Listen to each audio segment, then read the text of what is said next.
ओम नमः शिवाय। जय भोले। आज मैं आप लोगों को बताने जा रही हूँ ज्येष्ठ मास कृष्ण पक्ष में प्रदोष व्रत कब धारण किया जाएगा। प्रदोष व्रत का पूजन शुभ मुहूर्त क्या है, पूजन विधान क्या है, आरती और स्तुति। प्रदोष व्रत भगवान शंकर को समर्पित होता है। यह व्रत महीने में 2 बार आता है, एक कृष्ण पक्ष की त्रयोदशी तिथि पर और एक शुक्ल पक्ष की त्रयोदशी तिथि पर। ज्येष्ठ मास कृष्ण पक्ष में पड़ने वाले यह प्रदोष व्रत या उपवास किया जाएगा 4 जून 2024 दिन मंगलवार को।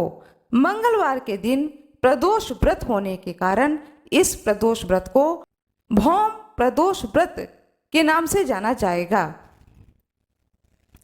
आइए जानते हैं त्रयोदशी तिथि का आरंभ कब होगा और त्रयोदशी तिथि का समापन कब होगा। त्रयोदशी तिथि का आरंभ होगा 3 जून 2024 दिन सोमवार रात्रि 12:20 पर। त्रयोदशी तिथि का समापन होगा 4 जून 2024 दिन मंगलवार को रात्रि के 10:03 पर। 4 जून 2024 दिन मंगलवार को प्रदोष व्रत किया जाएगा। इसी दिन मासिक शिवरात्रि व्रत भी है। दूसरा बड़ा मंगल है। फलहारिणी कालिका पूजन का यह दिन है। बट सावित्री में सावित्री जी ने जो व्रत किया था उसका पहला दिन है। आइए जानते हैं ज्येष्ठ मास कृष्ण पक्ष सूर्योदय 5:14 प्रातः, सूर्यास्त 6:52 सायं। ज्येष्ठ मास कृष्ण पक्ष 4 जून 2024 पूजन का शुभ मुहूर्त प्रदोष काल सूर्यास्त से 45 मिनट पहले और सूर्यास्त के 45 मिनट बाद तक का जो समय होता है यह प्रदोष काल कहलाता है। कुल अवधि 1.5 घंटे का होता है। इस समय को गोधूली बेला भी कहते हैं। प्रदोष व्रत में भगवान शंकर की पूजा का विधान 2 समय का है, एक प्रातः काल की पूजा और दूसरा सायंकाल के समय की पूजा। प्रदोष व्रत के दिन भगवान शंकर के पूरे परिवार सहित भगवान शंकर की पूजा का विधान बताया गया है शास्त्रों में।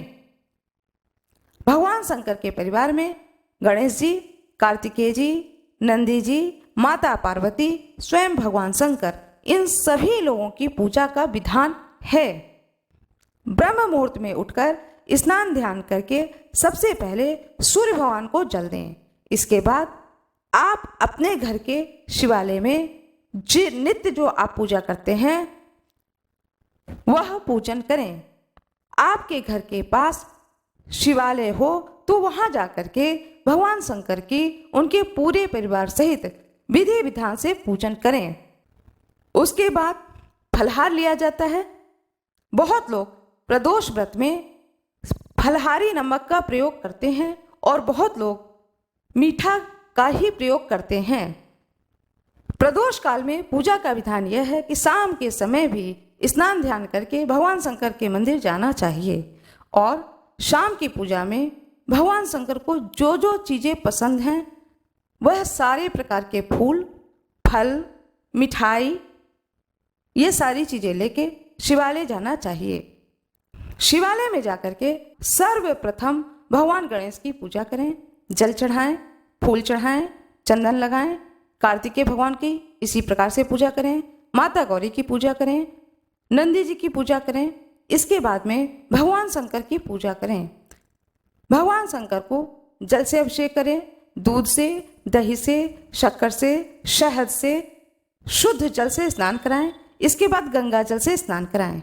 इसके बाद भगवान शंकर को श्रृंगार करें, भगवान शंकर का श्रृंगार करें। श्रृंगार में सबसे पहले चंदन लगाएं। भगवान को जो फूल पसंद हैं, बेलपत्र, आक का फूल, कनेर का फूल, शमी पत्र, ये सारी चीज़ें भगवान शंकर को चढ़ाएं। ऋतु फल चढ़ाएं। मिठाई में सफ़ेद चीज़ों का भोग लगाएं, सफ़ेद मिठाई का भोग लगाएं। शिवालय में ही भगवान शंकर के सम्मुख ही आसन लगा करके बैठें और वहीं पर प्रदोष व्रत भौम प्रदोष व्रत कथा को पढ़ें अथवा सुने। कथा पढ़ने और सुनने के बाद में आरती करें, फिर भगवान शंकर की स्तुति करें। भगवान शंकर की बहुत सारी स्तुतियां हैं, जिनमें कि नमामि शमीशान निर्माण रूपम, यह स्तुति करें। लिंगाष्टकम स्तुति करें। जो स्तुति आपको आती हो वह स्तुति करें। कम से कम 108 बार ओम नमः शिवाय का जाप अवश्य ही करें। इस प्रकार से पूजन करने के बाद अपने घर को आएं। प्रदोष व्रत में शाम की पूजा के बाद में एक टाइम अनाज लिया जाता है, व्रत का पारणा किया जाता है। केवल एक बार ही अन्न खाया जाता है, दही पराठा, दूध पराठा, इस तरह से मीठा भोजन किया जाता है। इसके बाद दोबारा अन्न नहीं लिया जाता है, फिर व्रत रहता है। आप फलाहारी करेंगे, दोबारा आपको कुछ खाने की इच्छा होती है तो फल का ही प्रयोग किया जाता है, दूध का सेवन किया जाता है। इस तरीके से रात्रि को व्यतीत की जाती है और दूसरे दिन बुधवार को प्रातःकाल उठ करके स्नान ध्यान करके भगवान सूर्य को अर्घ्य देकर भगवान शंकर की पूजा करने के बाद ही व्रत का पारणा का विधान है। आशा करती हूँ कि आप लोगों को यह जानकारी अच्छी लगी होगी। कृपया वीडियो को लाइक करिएगा, कमेंट बॉक्स में ओम नमः शिवाय हर हर महादेव अवश्य लिख दीजिएगा। चैनल को सब्सक्राइब करिएगा। आप लोगों का बहुत बहुत धन्यवाद।